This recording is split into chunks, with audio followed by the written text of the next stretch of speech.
চলেছেন রাজ্যসভায়, সেক্ষেত্রে বিজেপি শিবির থেকে মুখ্যমন্ত্রী হওয়ার সম্ভাবনা, যদিও জেডিইউর তরফ থেকে এখনো পর্যন্ত কিছু জানানো হয়নি স্পষ্ট করে। বিহারের মুখ্যমন্ত্রী নীতিশ কুমার রাজ্যসভায় যেতে পারেন বলে সূত্র মারফত জানা যাচ্ছে, এবং সেক্ষেত্রে বিজেপি শিবির থেকে নতুন মুখ্যমন্ত্রী হওয়ার কিন্তু সম্ভাবনা রয়েছে। তবে এখনো পর্যন্ত জেডিইউর তরফ থেকে এখনো পর্যন্ত কিছু ঘোষণা করা হয়নি। বিহারের মুখ্যমন্ত্রী নীতিশ কুমার রাজ্যসভায় যেতে পারেন বলে সূত্র মারফত জানা যাচ্ছে।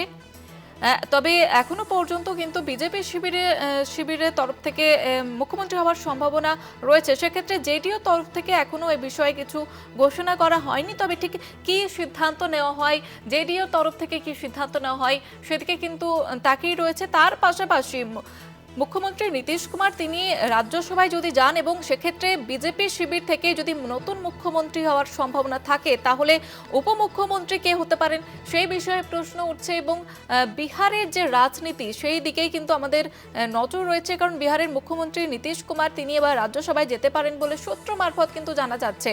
এবং বিজেপি শিবির থেকেই নতুন মুখ্যমন্ত্রী হওয়ার সম্ভাবনা রয়েছে। জেডিইউর তরফে এখনো পর্যন্ত এই বিষয়ে কিছু ঘোষণা করা হয়নি। তবে প্রশ্ন কিন্তু একাধিক থেকেই যাচ্ছে, কারণ যদি বিজেপি শিবির থেকে মুখ্যমন্ত্রী হয়, তাহলে উপমুখ্যমন্ত্রী কে হতে পারেন। বিহারের মুখ্যমন্ত্রী নীতিশ কুমার রাজ্যসভায় যেতে পারেন বলে সূত্র মারফত জানা যাচ্ছে। সেক্ষেত্রে বিজেপি শিবির থেকেই নতুন মুখ্যমন্ত্রী হওয়ার সম্ভাবনা থেকে যাচ্ছে। এবং জেডিইউর তরফ থেকে যদিও এখনো পর্যন্ত কিছু ঘোষণা করা হয়নি, তাহলে উপমুখ্যমন্ত্রী কে হতে পারেন এই বিষয়ে কিন্তু প্রশ্ন উঠছে। যদি নীতিশ কুমার তিনি রাজ্যসভায় যান এবং বিজেপির তরফ থেকে মুখ্যমন্ত্রী হয়, তাহলে উপমুখ্যমন্ত্রী বা কে হতে পারেন সেই বিষয়ে কিন্তু একাধিক প্রশ্ন ইতিমধ্যেই উঠতে শুরু করেছে।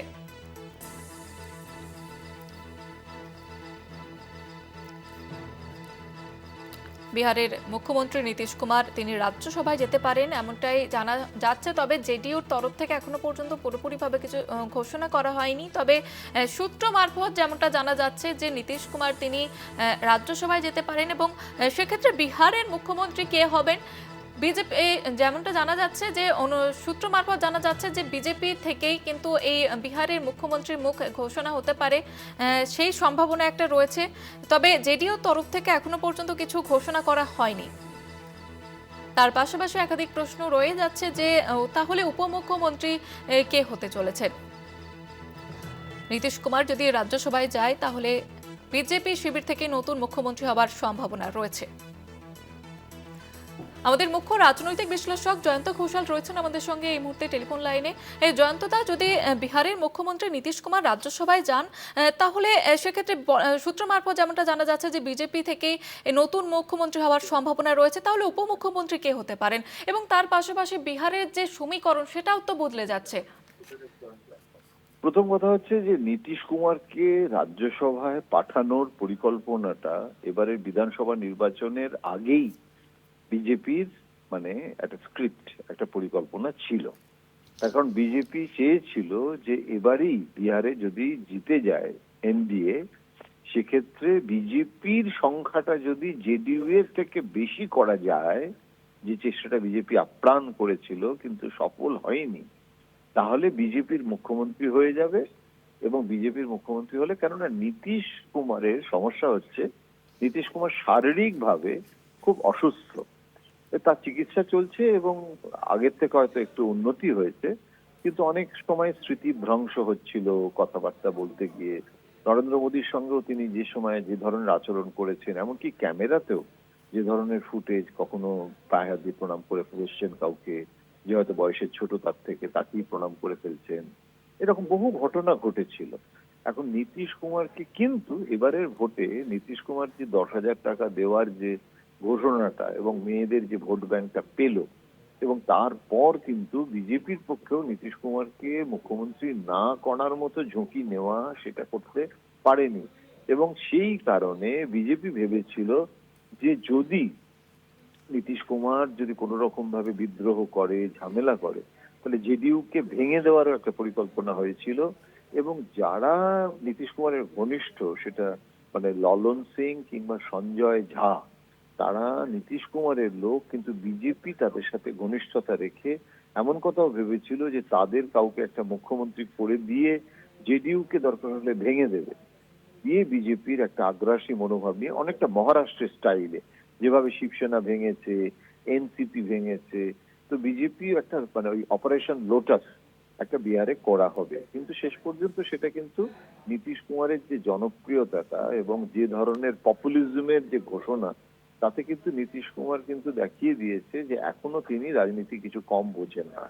এখন রাজ্যসভার ব্যাপারে নীতিশ কুমারের একটা সময় আগ্রহ তৈরি হয়েছিল এবং একটা দিল্লির পটভূমিতে আসা, কারণ 2029ও কিন্তু মানে আসছে, লোকসভা নির্বাচন হবে এবং নীতিশ কুমারের একটা প্রধানমন্ত্রী হওয়ারও সুপ্ত বাসনা তো আছে, রাজনৈতিক নেতাদের বাসনা থাকাটা কোনো অন্যায় নয়। এখন সেইখানে নীতিশ কুমার যদি দিল্লিতে চলে আসে, তাহলে বিজেপি এই নীতিশ কুমারকে দিল্লি নিয়ে আসতে তখনই রাজি হচ্ছে যে যদি এই সুযোগে কোনোভাবে বিজেপি যদি মুখ্যমন্ত্রী রাজ্যপাটটা দখল করতে পারে। এবং সেটা খুব সোজা কাজ নয়, কিন্তু জেডিইউ এর একটা বড় অংশ যেহেতু বিজেপির মানে তাঁবুর তলায় চলে এসেছে, সেহেতু বিজেপিকে যদি কোনো মুখ্যমন্ত্রী যদি বিজেপি করে, এবং সেটা বিজেপি তার বসংবাদ যেরকম ভাবে আমরা দেখলাম, বিজেপি সর্বভারতীয় সভাপতি বিহার থেকেই তো এসেছে, কেউ তো স্পেকুলেট করতে পারেনি। সুতরাং সেরকম ভাবে আমরা রাষ্ট্রপতি দ্রৌপদী মুর্মুও স্পেকুলেট করতে পারিনি। তো সেই রকম ভাবেই একজন কোনো বিহারের মুখ্যমন্ত্রী হয়ে যাবে যদি বিজেপি কে মুখ্যমন্ত্রীর পদটা দিতে নীতিশ কুমার রাজি হন রাজ্যসভার ক্ষেত্রে। নীতিশ কুমার তার পুত্রকে চাইতে পারেন, কিন্তু অতীতেও নালন্দার আসন থেকে নীতিশ কুমার পুত্রকে দাঁড় করার প্রস্তাব দেওয়া হয়েছিল। নীতিশ কুমারের পুত্র কিন্তু যখন নীতিশ কুমারের স্ত্রী বেঁচে ছিলেন, তখনও কিন্তু নীতিশ কুমার স্ত্রীর ঘনিষ্ঠ ছিল পুত্র, এবং ও বাবা মায়ের মধ্যে মানে অনেক বেশি বাবার সঙ্গে তার অনেক বিরোধ তৈরি হয়েছিল। কিন্তু এখন বাবার সঙ্গে সম্পর্ক ভালো, রাজনীতিতে অংশ নিচ্ছে, আসছে, কিন্তু এখনো লং ওয়ে টু গো, কেননা এখনো তো সে এমএলএ এমপি হয়নি, আসলে সে অভিজ্ঞতাটা নেই। এখন এই পরিস্থিতিতে প্রথমেই কোনো অভিজ্ঞতা ছাড়া বিহারের মতো একটা রাজ্যের মুখ্যমন্ত্রী হয়ে যাওয়া, সেটা কঠিন। সেক্ষেত্রে যদি বিজেপির মুখ্যমন্ত্রী হলো, আর উপমুখ্যমন্ত্রী পদে যদি নীতিশ কুমারের পুত্রকে নিয়ে আসার টোপ বিজেপি দিয়ে দেয়, সেক্ষেত্রে নীতিশ কুমার যদি রাজি হয়, সেক্ষেত্রে কিন্তু সেটা একটা অন্য ধরনের পরিস্থিতি তৈরি হতে পারে। কিন্তু সেটাও খুব সোজা নয়, তার কারণ নীতিশ কুমার বিরোধী বিজেপি নেতারা, আমরা তো জানি ওখানে তো আমরা সম্রাট চৌধুরী এবং আরো অনেক নেতা আছেন যাদের নিয়ে অনেক জটিলতা রয়েছে। এখন এই সব পরিস্থিতিতে প্রথমে রাজ্যসভার সদস্য, যেটা কলকাতা টিভির সূত্র থেকে যেটা কলকাতা টিভি জানতে পেরেছে, সেটা যদি সত্য হয়, তাহলে সেটা কিন্তু জাতীয় রাজনীতিতে একটা নতুন একটা দিগন্ত উন্মোচিত করবে। জয়িতা, জয়ন্তদা, আরো একটি বিষয় জানতে চাইবো, নীতিশ কুমার যদি রাজ্যসভায় যান তাহলে কতগুলো ভোট দরকার? আমি সেটা জানি না, কেননা আমাকে তাহলে সংখ্যা হিসেব করে দেখতে হবে। আমি সেটাই জানতে চাইছিলাম যে রাজ্যসভায় মানে উনি জিততে গেলে কতগুলো ভোট দরকার, এবং সেই ভোটটা জেডিইউ এবং বিজেপি তাদের যে আসন সংখ্যা তার মধ্যে না একটা আনুপাতিক সম্পর্ক থাকে। সেটা আমি মানে এরকম ভাবে আলটপকা আমি বলতে চাই না, কোনো ভুল তথ্য দিতে চাই না, সেটা রিসার্চ করে দেখে বলতে হবে। যদি শুধুমাত্র জেডিইউ এর মানে যে এমএলএ সংখ্যা সেইটার ভিত্তিতে যদি হয়ে যায়, তাহলে কিন্তু নীতিশ কুমার তার পুত্রের জন্য জোর দিতে পারে। কিন্তু সেটা যদি না হয়, যদি বিজেপির সমর্থন প্রয়োজন হয়, তাহলে কিন্তু পরিস্থিতিটা অন্যরকম হবে। সেটা না দেখে বলতে পারবো না। যদি ধন্যবাদ জানাবো জয়ন্তদা। আমাদের সঙ্গে টেলিফোন লাইনে ছিলেন আমাদের মুখ্য রাজনৈতিক বিশ্লেষক জয়ন্ত ঘোষাল।